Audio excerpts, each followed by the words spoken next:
someone who lives in the household, even though they're not related by blood or even potentially dating. So it could be a circumstance where the prosecution decides that there's a benefit to charging him as a quote unquote family member. And so we simply need to wait and see exactly how they decide to pursue the case. But in this circumstance, again, because jurors have at their disposal already such a broad range of punishment, there may not be a substantial benefit to the prosecution charging it in that way and adding the additional burden. Although, it could be that they add it, maybe a jury finds it, maybe a jury doesn't find it, and it won't really have that much impact on getting the conviction itself. When it is added, tell me just about the benefits of that. Like what makes it different when it, is considered domestic violence in a household situation? Maybe they aren't spouses or dating, but, roommates. Sure. It can impact the ability for the person to receive parole, and it can also impact the sentencing range in the case.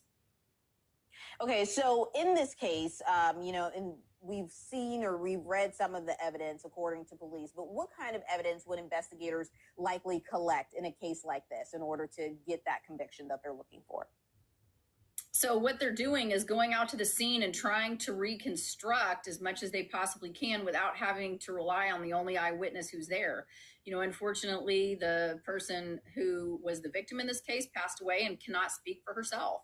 So detectives are going to do everything that they possibly can to try to put the puzzle pieces together in hindsight so that they're not dependent on, what they're hearing from the person who actually did the stabbing and who is on trial. This is going to include blood evidence. This is going to include potential video footage, likely digital evidence from cell phone communications. There can be all kinds of things that law enforcement will collect to try to make sure they understand the complete picture. And law enforcement is saying that this was a dispute over pets. Could the dispute over the cats be considered a crime of passion, and would that lessen charges at all? It's possible, although unlikely. We do have a provision in Texas law that is essentially crime of passion, which would allow a jury to determine whether or not a murder was committed in such throes of passion that the sentencing should be limited. So, for example,